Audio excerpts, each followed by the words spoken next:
welcome. Welcome back to Fl'AwesomeBlossom. My name is Kiki, and it is my absolute delight to be with you here today in the little corner of whimsy that I have carved out from my den. A special hello to you, my best buds and my seed sowers.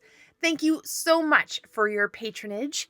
If you want to be a patron of Fl'AwesomeBlossom, if you want this blooming, blossoming community to grow, if you want to be a part of Meliorism, then pop on over to Fl'AwesomeBlossom.com. Check out our blog, check out the Patreon link, and become a member of our site.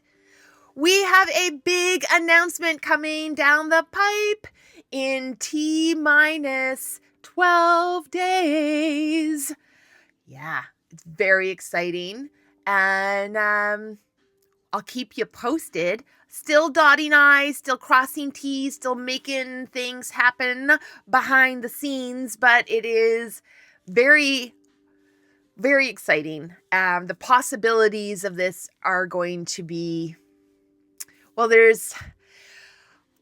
I'll tell you about it later. All right. I'm just excited about this project. I hate that I have to keep it under wraps and I can't really tell you about it right now. But in approximately 12 days or 2 weeks time, right? Not this Friday, next Friday, I'll drop it and it'll happen. Hopefully. I'll keep you posted. I think it'll happen. It will happen. It's just, I gotta get some boots on the ground and do some stuff. All right. Let's get into today's episode. Today, I want to talk about a couple of different things. The very first thing is that yesterday, I was meant to come into the studio and record this and record a bunch of different things and, get some content going. But my mental health took an absolute nosedive. And I got stuck on stupid. I got stuck on the sofa. I was just feeling all sorts of feels. Is it menopause? Maybe. Is it the weight of the world? Maybe. I don't know. But I'm telling you, it was a very blue day yesterday, and the weather wasn't helping. Yes, I live in a temperate rainforest and we are desperate for some rain. But yesterday was very gloomy and gray and chilly, and we didn't just have rain. We had a couple of deluges, all right? It was not quite an atmospheric river, but man alive, at some points it was raining cats and dogs, and my dogs had no interest in going outside. But it highlighted for me later when my day had gotten away from me. I did play my ukulele. I'm going to say this. I did play my ukulele for about an hour. And in that time, my mood was starting to improve because I heard that David played a chord and it pleased the Lord. We know that music has healing capacity, right? It's in the Bible. It's in the Bible a couple of times, and we're not taking the Bible as all truths, right? It's parables, it's stories, there's allusions, there's things like that. There's illusions. But I wanted to I wanted to let you know, I realized I do a lot of the talk, but yesterday I did not walk the walk. And I suffered. I suffered because I did not do some small things that even I know I can do to change my mood, to change the channel, to get my focus somewhere else. But I didn't do any of these things. And it's a kind of a wake-up call, right? How can I be doing this podcast? How can I be saying, hey, follow my example, if I'm not even following my own example, right? I gotta be more consistent with that. So I wanted to admit that to you. Wanted to let you know. Yesterday, my mood got me, and it was bad. It was a blue mood, and I really, it was not a great day. I didn't accomplish very much. And not that you have to measure your day's worth and like, what did you accomplish? What tasks did you get done? Because I actually did do quite a bit yesterday. You know, I did a little bit of tidying up. I reread the dishwasher. I looked after my dogs. I did spend some time practicing my ukulele, and I'm learning a new song, and I will be playing my ukulele for you soon. It's just going to it's going to take a little bit more bravery for me to get out there and do that. We'll see. But here's something I want to tell you.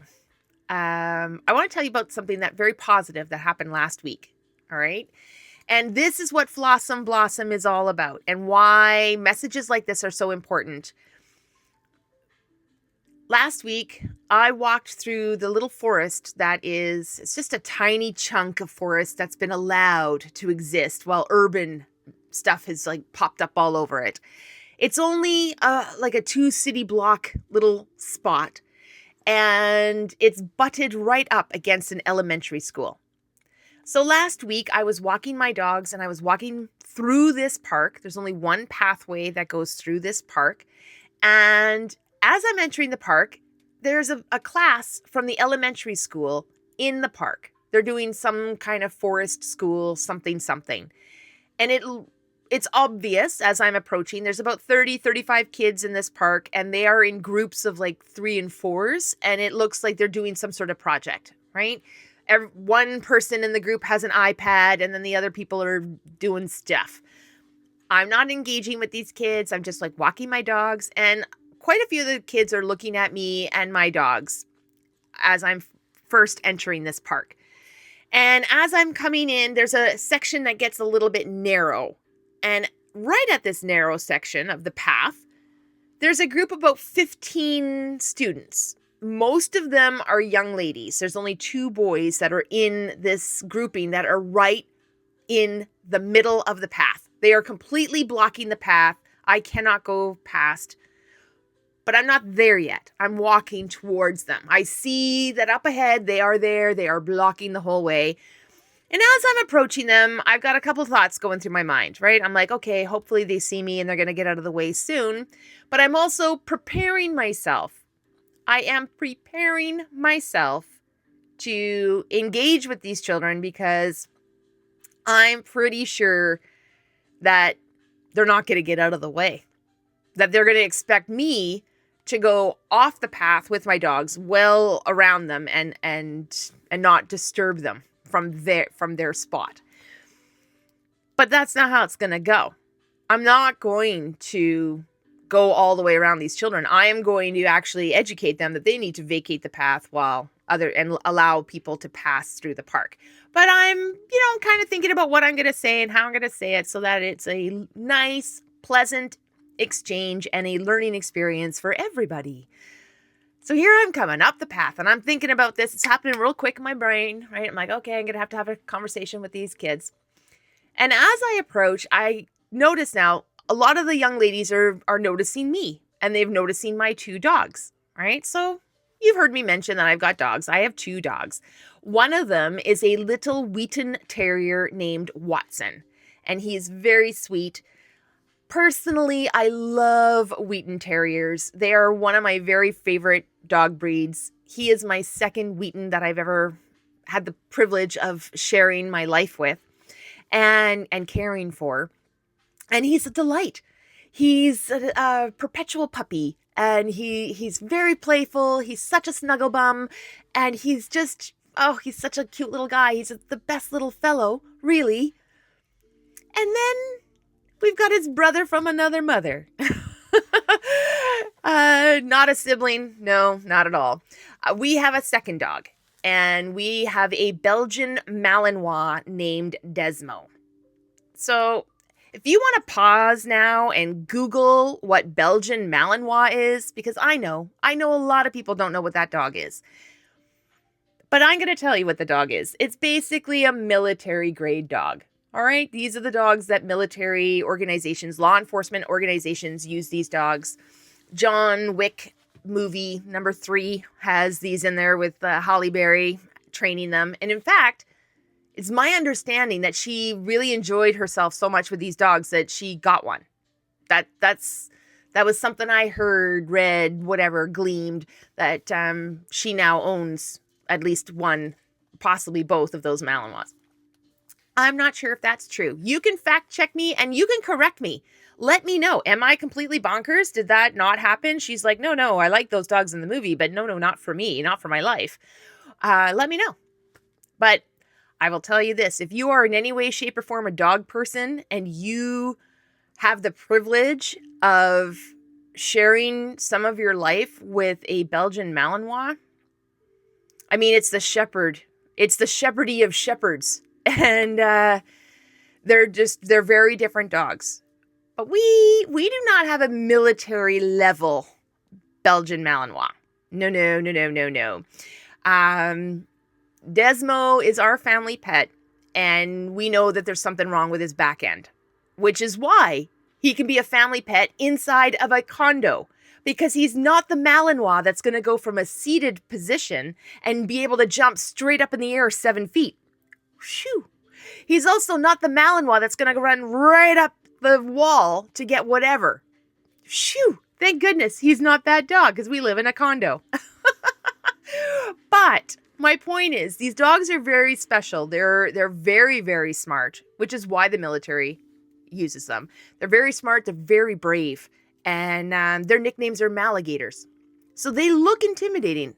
And I can admit that our Desmo looks intimidating. He has an all black face and a sable body.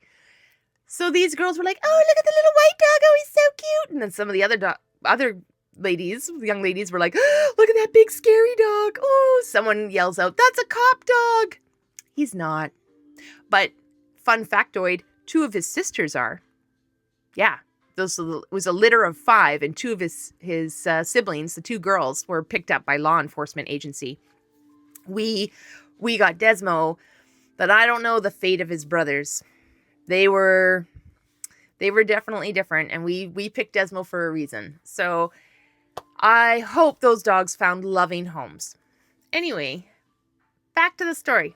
So this group of young ladies with a couple of guys in it are blocking the pathway. They're seeing me. Clearly, half of them have seen me. Some of them are reacting like positive to Watson. Some of them are reacting negatively to Desmo.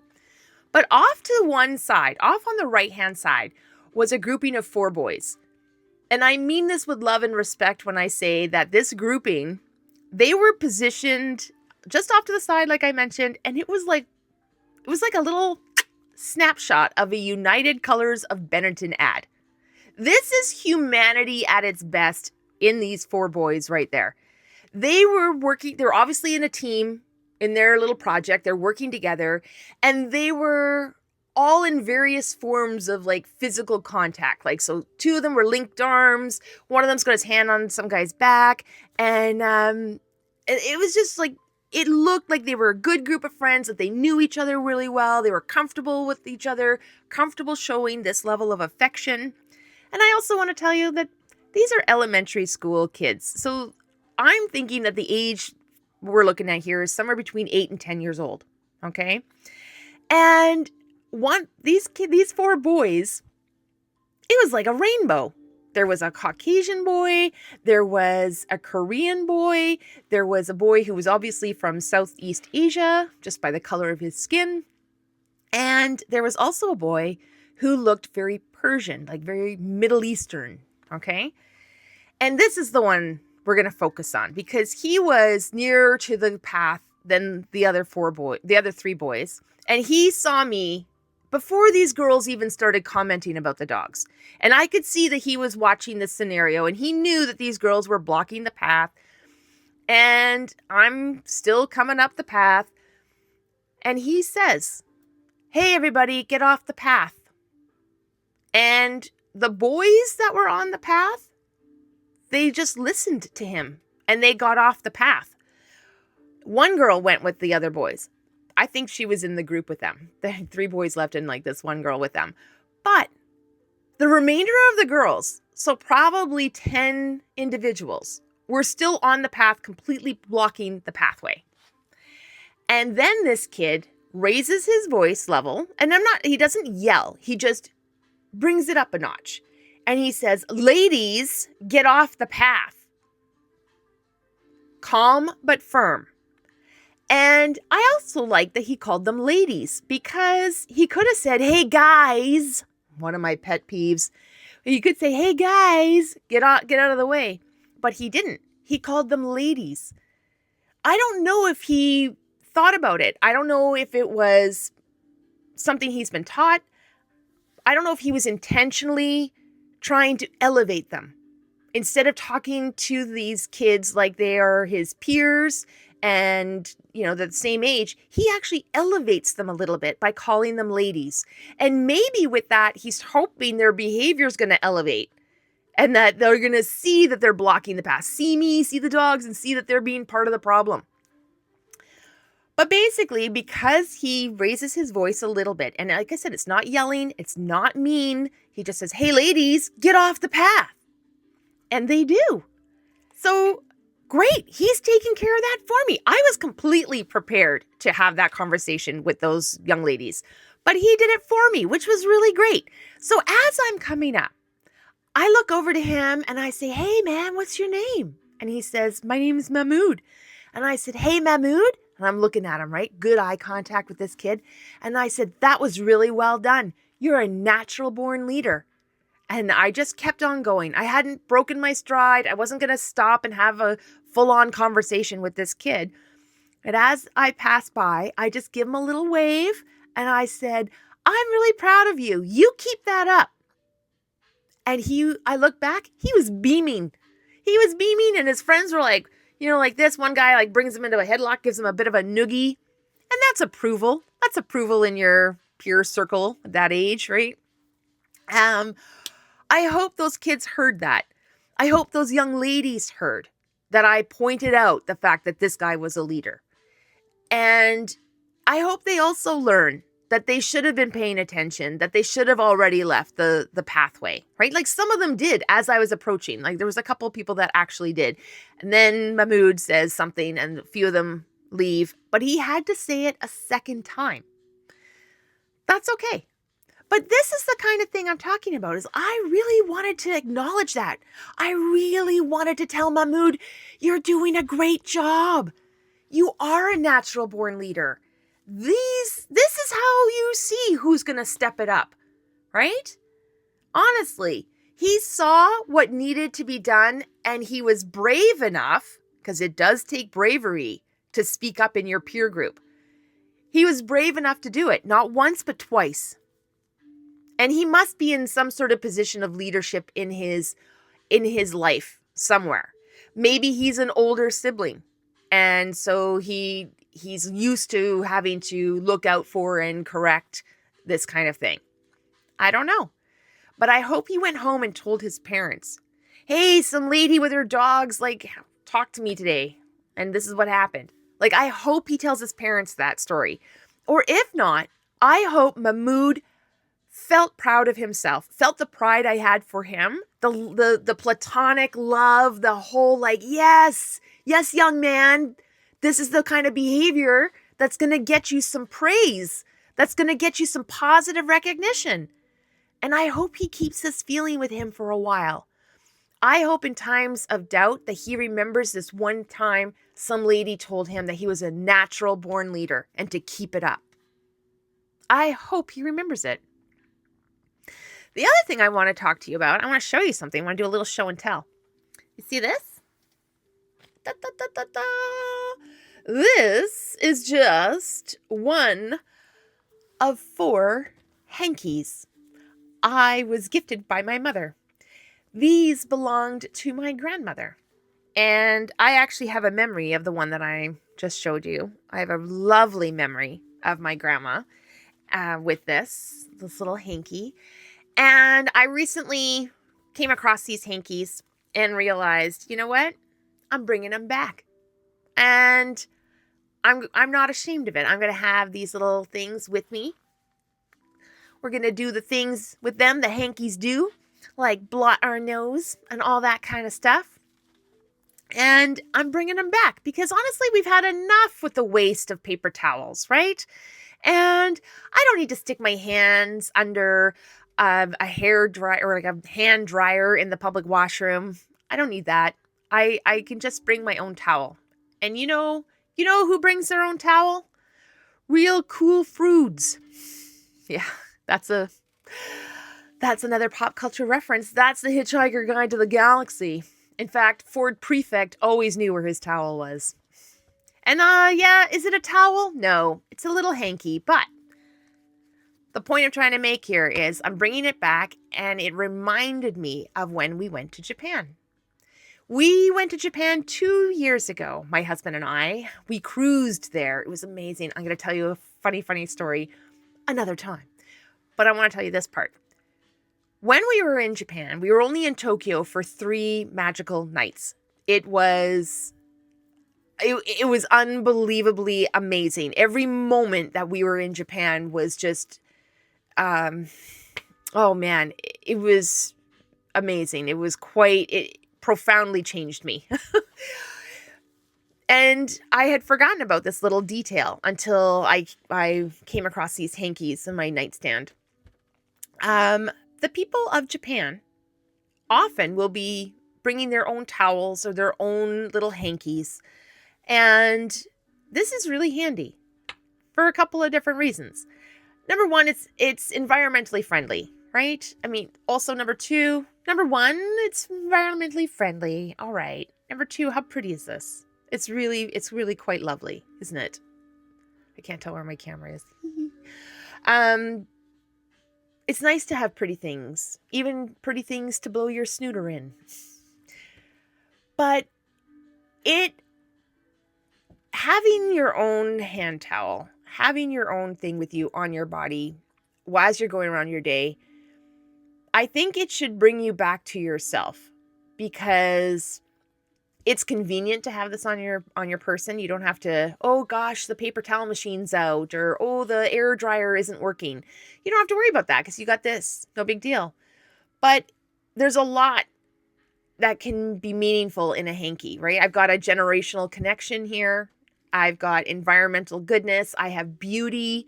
And also, because I'm going to be washing these things, when I do blow my nose, I'm going to have the opportunity to have a look. And I know. What am I expecting to see in here?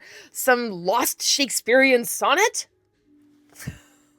Red Dwarf. Look it up. It's amazing. Yes. It's a way of checking in on your health. It's a small and passive way of checking in on your wellness. Like, if you blow your nose, have a little look. Is it green? Green is okay. Is there stuff in it? Is it yellow? Yellow's less good, right? You're hoping for clear. Clear, green, Yellow's bad. Yellow's an infection. Yeah. Or like you got like some serious viral or bacterial something going on. So bring back the hankies, because it's a little quick check. That too, and environmentally fantastic. But Japan has so many really cool things. We can learn a lot from looking at their culture. So the hand towels, the hankies, that's just one part of it. The other thing I wanted to tell you was a thing that we witnessed on the train. So we were on one of these high-speed trains in Japan, and Japan is very, very clean. There's hardly any trash on the ground because they don't litter. And they don't litter for 2 reasons. Number one, it's incredibly disrespectful. It's disrespectful to your environment. It is disrespectful to the people around you.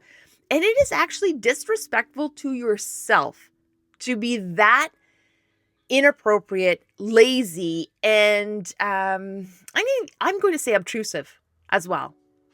So that's not the general behavior of the Japanese culture.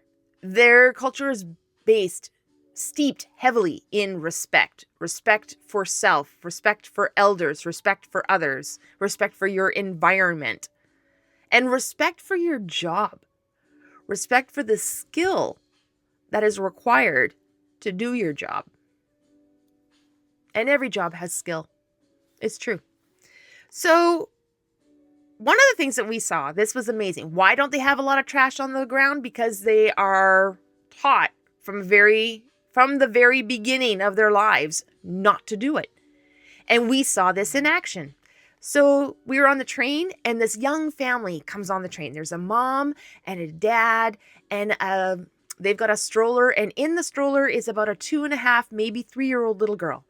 She's just speaking just a little bit, right? And I don't speak Japanese, but I can read body language very well. I grew up in a household that was very tumultuous. I am an empath. I learned to read the room. I learned to read people's body language from a very young age. So I'm heightened with this, right? This is a skill set that has been honed to near perfection in my 50 years. So here I am observing, and this family comes on. This little girl is just barely talking, but she was eating a snack that had a little wrapper. And when she was done with her snack, she went to hand the wrapper to her mom. And her mom shook her head. Then she crouched down and she got really close to her little girl. And she was speaking softly to her. Like, I could not hear the words, but I'm observing behavior.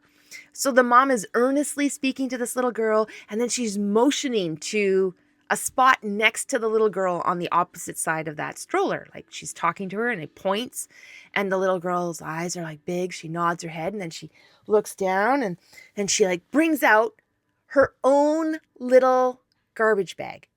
It had like the characters from Frozen on it, and it is a reusable, washable little bag.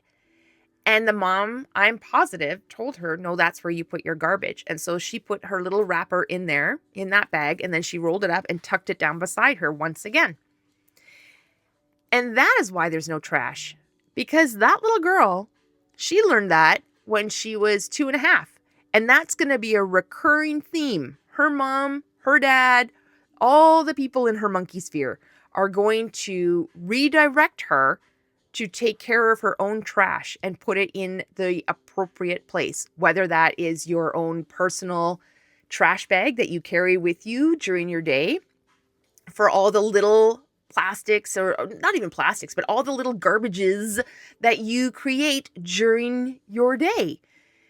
And I just loved this. I thought this was amazing because there's a big garbage problem in my town. And we'll talk about that specifically another time. But I feel like if we were to teach our children from a very young age that they must be responsible for their own garbage, put them in its receptacle, and you reward that behavior all the time. And anytime it is not done, I'm not saying punish the kid, but what I'm saying is maybe a consequence, like until you get that that's just the way you do it. It's just the way you do. It's like you look both ways before you cross the street. You just, for your own safety and the benefit of your life and the safety of everyone around you. It's the same with the garbage, right? Just be respectful. Be respectful of yourself, others. Take care of your trash. And we have to teach it. This isn't something that we're born with. We have to teach this to our children. And it's not really being taught at home. That's why we have people who just think it's okay to leave their Starbucks cup wherever. That's why people who smoke are like leaving their cigarette butts wherever. Because they do not have a fundamental understanding of respect for themselves, for others, and what that looks like in a working society. So, what have we learned today? Well, we learned today that yesterday was a tough day, but we got to walk the walk if we're going to talk the talk. We learned that it is important to reward children, especially when they are showing leadership, when they are just spontaneously stepping up. Call it out. Call it out for what it is. Good behavior, good leadership, well-rounded human being experience behavior. Give it positive feedback. Give that child positive feedback, and hopefully he'll remember it. Hopefully, Mahmoud continues on in this path and continues with his leadership roles. Hopefully, these young girls learn something too. And maybe one of them's like, oh, I wish she said something to me about being proud of me. Well, you know what, young lady? I will be proud of you when you do the thing that I can see, and I can reward you with my praise. I will. All right. And the other thing is, yeah, clean up after yourself. Don't be a litter bug. Respect where you are. Respect where you live. Respect the people around you, and respect yourself. There is something to be said about a person who has a lot of self-respect. They are unwavering in their beliefs. You know who's a good example of that? Daniel from the Bible. And we're gonna talk about him another time. I know I had promised the 1001 Arabian Nights, but we'll do that next time because I just I'm rolling with it. All right. And there's no particular order to any of these videos, so whenever you come across my channel, you can just, it's whatever. You can just join me for a jibber jab about awesome things. All right, my blooming blossoms, my darling dahlias, et mes petits choux, c'est tout aujourd'hui. That is all the time that we have for today, and I do hope that you learned a thing or two about a thing or two. I hope that you'll come back and find out about my big announcement. What's my big old project? What do you think I'm plotting? Let me know in the comments below. I will see you next time. In the meantime, I hope you are out there living your life in full-on Fl'awesome Blossom.